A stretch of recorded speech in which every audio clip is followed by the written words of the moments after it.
That very handsome car behind me is the all-new Volkswagen T-Roc, which has just landed for 2026. Now, Volkswagen is claiming some pretty big things with this car, including much more practicality for family life, better driving on the road, and also better efficiency. So in this video, we're going to put all of those claims to the test by looking at its details inside and out, taking it for a spin, and also seeing just how practical it really is. Priced from £31,620 and coming in both mild hybrid and proper self-charging hybrid forms, Volkswagen's second generation T-Roc aims to be a more youthful, fun-focused alternative to the likes of Kia's Sportage and Nissan's Qashqai. It's for this reason that the footage you're looking at now features a yellow R-Line car wearing the sportiest 20-inch wheels, demonstrating how far you can take this T-Roc in terms of snazziness. But for those who find that a bit too much, the car I'm driving is a little bit more understated. Now this is a T-Roc in R-Line trim, hence the R on the nose here. And if you're wondering, there will be a full red-blooded R model, but it won't come out until 2027. But most people anyway go for the R-Line stuff because it means you've got a sensible powertrain, in this case, a mild hybrid 1.5 litre, and you've also got the snazzier racy looks, and I love this shade of blue paint. Now the biggest changes, of course, are everything basically. It's so different to the last gen car, and it definitely takes inspiration from the bigger Tiguan, which was launched I think last year, if not the year before. And so that means you've got this light bar with these slightly slim headlights, but on here they're a little bit more angular. There's a bit more aggression to the nose, and I think it looks great with that big R-Line front grille. And yes, you have a light bar with an illuminated Volkswagen badge as well. Coming around to the side, now this is the first T-Roc to be offered with up to 20-inch alloy wheels. I said the first, there was only one before it, but they've grown now, you can get 20s. But this car, I'm happy to report, given the state of UK roads, is on the 19s. And I think they look pretty snazzy. There's just about enough tyre there to suggest it might have a decent ride on our very bumpy roads. And I think the alloy wheel design looks pretty cool. It's a matte black on black gloss. It's good, it's nice. And I also like the black on the roof and also the roof racks, right away to the spoiler, and look, it's on the door mirrors as well. It sort of gives the car a slimmer roofline, a bit of a sportier stance, and you'll see, well, you probably won't see because you can't visualize the differences, but this car has grown, by the way, 3 centimeters in the wheelbase and 12 centimeters overall, which bodes well for cabin space. We'll test that in just a mo. Come around to the rear, you'll see we've got that swoopy roofline. It gives you that sporty stance, and you've also got your light bar at the rear. This is also illuminated, that badge, and below the spoiler on the opposite end, there's more sporty touches. You've got some diffuser effect design, but believe me, this is not a real diffuser. It just gives it muscle, even if it is all just for the design. If you fancy a new Volkswagen for yourself, well, get searching Marshall Volkswagen to find your nearest store. Then you can browse the cars in the metal, take them for a test drive, and get helpful advice as well. And of course, you can browse the website before you do that to see which car suits your lifestyle best. Or alternatively, if you prefer a used car, you can browse Volkswagens and all the other main brands on the Cinch app, where using the QR code on screen, you can also use a comparison tool to see which car is best suited to you. Now, while the interior of this new T-Roc is totally different to the old one, if you've been in any of the latest Volkswagen Group stuff, you'll recognize a lot of the features, and some of them are really good, and one is a little bit annoying. Right, let's do the good stuff first. There are buttons on the steering wheel, physical buttons, no haptic stuff, which was, of course, a trend a couple of years ago. We've gone back to easy-to-use stuff, so you can control your media and your cruise control, adaptive, etc. All your driver assistant stuff is all easily manageable on the steering wheel, and we have some shift paddles as well for the automatic gearbox. You can only get T-Rocs now in automatic form.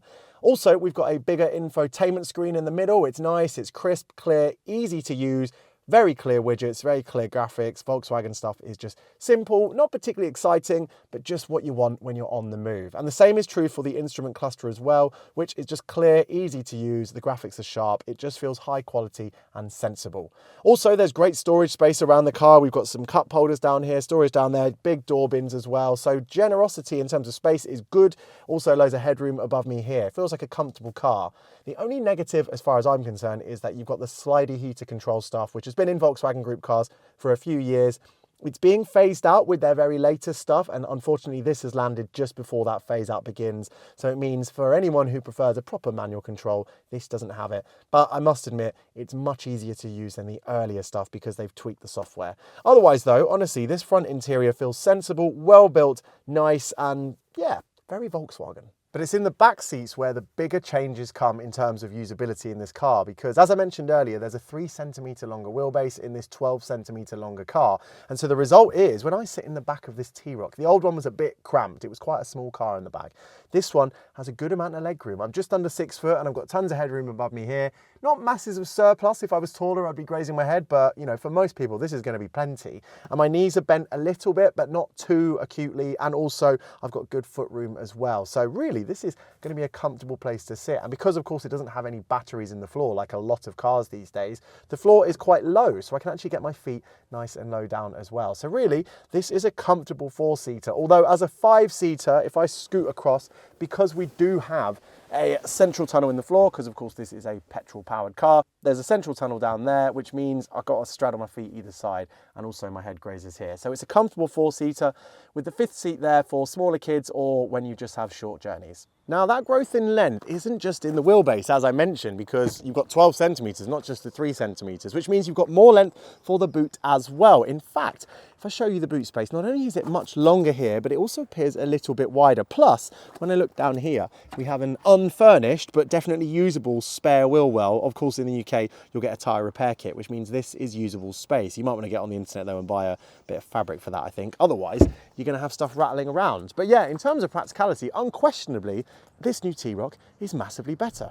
Now this is the mild hybrid 1.5 litre engine. So as I said earlier, it's got all the sporty design, but it's got a sensible powertrain. And that means it's really good on fuel. In fact, apparently, even though I've been driving quite aggressively, we've been getting 35 miles per gallon. I was actually driving on some very twisty roads just a moment ago, and I was enjoying the handling of this car, which I'll talk to you about in a second. So I think efficiency-wise, you can expect to get well over 40 miles per gallon if you drive sensibly and on a cruise as well. Plus, because this engine is slightly helped by an electric motor, or at least it's got the mild hybrid setup, it means when I put my foot down, we have an initial surge of electric torque, which is really nice because it means I can pull out of junctions quite safely. I can drive away from these speed humps, which are very, very annoying. And it means I can just pick up pace onto the motorway as well without really working the engine too hard. And by the way, this engine, it does have quite a refined characteristic. It's quite smooth in delivery and recognisably Volkswagen. They all kind of have that same tone, but it's nice. It's quite a warm, quite a, not gruff, it sounds sporty without actually being sporty. Now you can hear bings and bongs. Thankfully, if you just press the assist button on the screen here, then you can switch off all the most annoying ones at just a tap each. So that's good. So that only takes a second.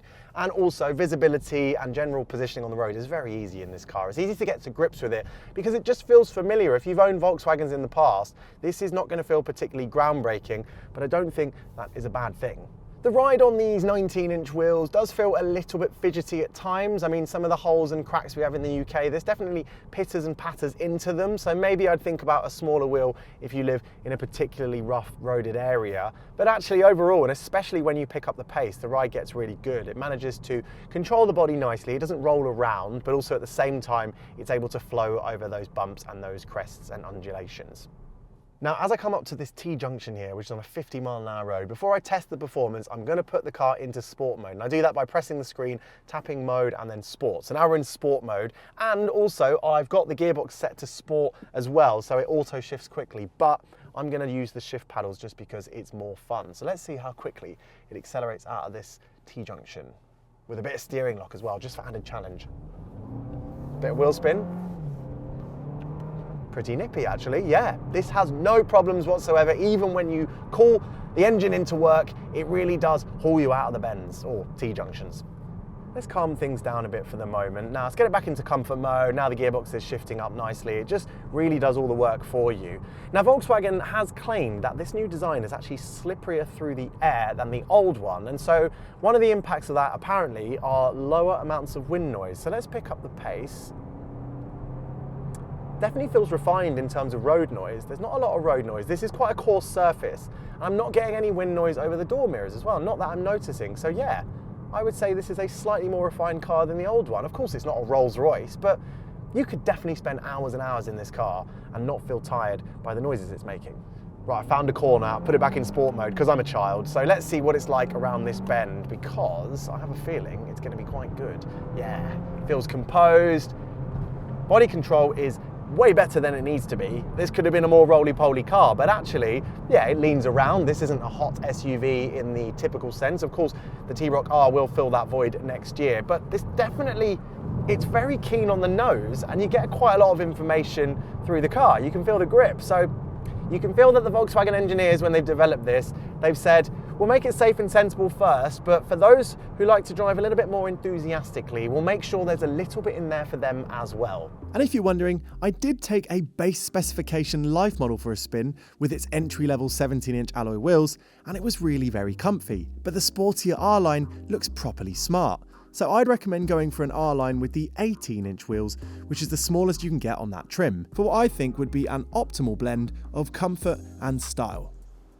So, this new T-Roc is a definite step forward on its predecessor. I think it looks just as good. I love the design of the old one, but this one's grown and it hasn't lost its charm and its slightly sporty looks as well. And also, it's got a bigger interior, which is very, very important if you've got a growing family. And I mean that in the sense of the kids are growing, not if you've got many more kids, because obviously this is just really a four-seater. But for those types of families, well, this feels like a step forward in practicality, enjoyment, and also driving factor as well. Yes, it could be a little bit softer over some of the bumps, but you could go for a smaller wheel than this and probably soften that off a little bit. And plus, you don't have to go for an R-Line if you don't want to. But if you do want to, well, perhaps think about waiting until 2027 when you can also get the full red-blooded R model, which should have something like 300 horsepower. I think that one will be worth waiting for if you're like me. But otherwise, this is a great car. But let me know what you think. Do you like it? Do you like the design versus the old one? And would you choose it over those very impressive rivals?